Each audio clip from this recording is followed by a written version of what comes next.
JJ, I know that's not the way you wanted to finish, but otherwise, how'd you kind of characterize the round? No, I mean I played great. You kind of you kind of are supposed to give some back at some point. So no, it was just one bad swing, and I'm in a good spot going into tomorrow and the weekend, and I'd love to keep things going the way they are. Other than that one swing, what did you do so well today? I think I scrambled pretty nicely, and I putted really good. I think. I don't know. I mean, it felt like I putted good. I mean, a lot of the putts that you should make, I made them, and then I sprinkle in a couple, 15 to 20 footers, and those are the rounds those are the putts you need to make in order to have, pretty low rounds. When people scramble those because they're making the putts, all right. Exactly. Yeah. So maybe I didn't scramble well. Maybe I just putted well. Let's go with that. Yeah. Coming off last week, Yeah. is that a good feeling to have played nicely to start the year and keep right on going? Yeah, especially a place I'd never seen before. Kapalua, and that was fun, and to play pretty solid all year or all week. Sorry, and being second to last group, playing with guys that are the best in the world. Kind of gave me a little bit of confidence that I should be able to compete with those guys a little bit. So yeah, it's nice to knock off the rust there, and obviously build some confidence coming into a tournament that I normally don't play well at, but I'm trying not to look at the glass half empty these days. I'm trying to look at it half full. You guys have been at this for a little while, but are you feeling more? Are you maybe more a little bit more? Feel like you're belonging a little bit more out here?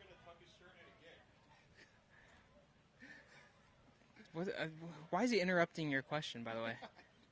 Sorry, go ahead. Do you feel like you belong a little bit more out here, even though you've been at this for a little while? Do you feel in that now with the win last year, and just you feel a little more confident? Yeah, the win was definitely like a breakthrough, and climbing the world rankings, seeing my name, getting higher and higher, and just being comfortable in my own skin and being comfortable in those positions, and learning a lot of things, like in Memphis and stuff like that, and being put in those positions more frequently have been, good lessons for me. And, it's now like a bit of an expectation to, contend for tournaments every week instead of showing up and like, okay, let's have a nice week. Instead of instead of thinking that, now it's like, okay. I mean, yeah, everyone's trying to thinking of winning every week, but, after the first round, you're like, oh, maybe I can turn this into making the cut, or, making a nice weekend turn into top 10 or something. So now I'm always kind of thinking like being in contention. And so far it's been working out okay since the win. I feel like there's some truth to what the young man said here, even though most players wouldn't necessarily be willing to speak to that. That their first time in a major, first time at Kapalua, first time in this group of players. Is that a hard adjustment? Yeah, I think anything new is always uncomfortable, even though it's still golf. But yeah, playing the Masters was like such a time warp just because I won the week before and getting there, but they were all great experiences for me to be able to lean on, because not only just getting there, but just also doing well, granted, the circumstance. And I mean, even Billy Horsch was like, just to make the cut at Augusta is like, as a first timer, is like a pretty statistically, hard achievement. Was there in your Southern Cal Junior days? Was there anyone that you used to beat regularly that got to where you wanted to be faster than you, that pissed you off? That drove you crazy?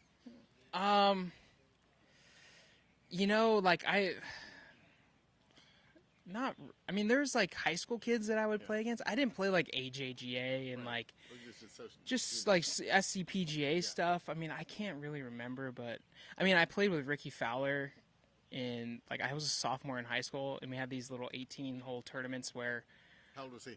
I think he was a senior and I was a sophomore. And it's crazy because my principal's here from high school. Like, she just ran. I was like, hey, it's random, but she's on vacation. Yeah.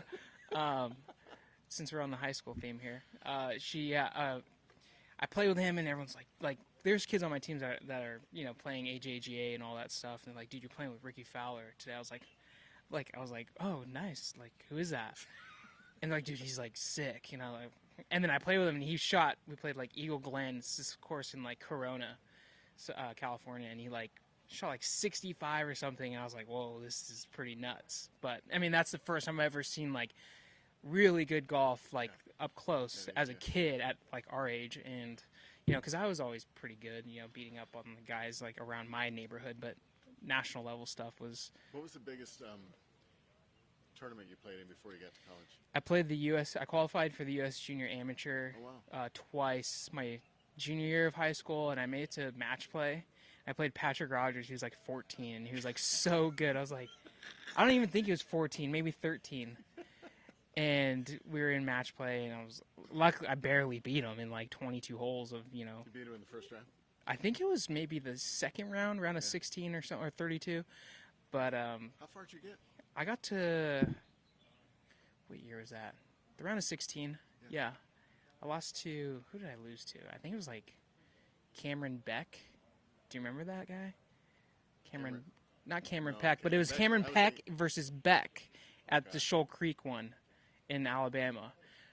But that was my second one. The first one I played at Boone Valley. I did make it to match play, but I think I lost like my first match or something like that. But, you know, I think a lot of coaches like noticed me and they're like, this guy's like pretty good. Like, who is that? And it's just because I didn't play, you know, national level stuff. Yeah, I was playing, you know, high school matches and local junior golf stuff. And I did drive, chip, and putt. Maybe the Golf Channel can like look up old footage. It was sweet. I chipped in and stuff. I was 11. No, it was. It was? The drive chip. I think I still have the like trophy. It was down at Kalina Park in San Diego. It was like the regional where they televised it. And I chipped in. I was wearing like a bucket hat. You guys gotta look it up. You have to find it. Like Tom Nettles, remember him? He was doing like the narration and stuff, or he was the host. So yeah, I mean that was our big thing was, you know, drive, chip, putt. Do you take, how much extra pride do you take in not having the advantages, not only of playing on tour at age 14 like the AJGA is now, but also not, you know, having to work harder to get seen? 100%, and I think that's kind of been like my mantra, like my whole golfing career is I walked on to San Diego State. I didn't even earn a full ride as a 2-time All-American. I won 5 times there, and I still didn't get a full ride. But that's little things that put a chip on my shoulder and make me, you know, I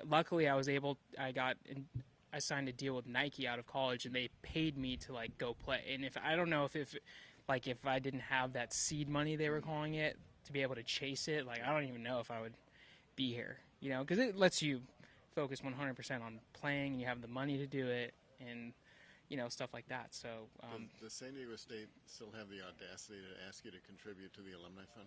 Yeah, it's kind of funny, and I do a little bit. But I'm like, I just paid off my student loans like 2 years ago. Jeez, cut me some slack here. You're asking me to sponsor a hole for 10 grand, like still paying off student debt. But no, I mean that's, you know, I mean it was invaluable stuff, even though I had to, you know, pay for majority of school. And did you at least go to school? No. Maybe a little bit, enough to get by. What's the deal with the principal? Where do they live?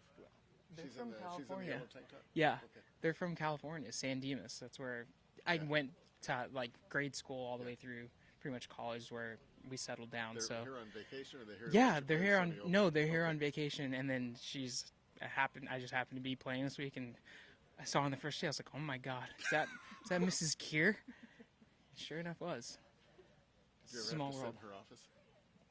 Yeah, I think Kathy Crowther, she got an earful of like how I was in high school, and I was like kind of a bad kid, but I was a good kid at the same time. I don't know, but her perspective might be different, but probably way different. I think she probably thinks I was a bad kid. Play well tomorrow. Thanks for making our day. Thanks, Doug. No problem.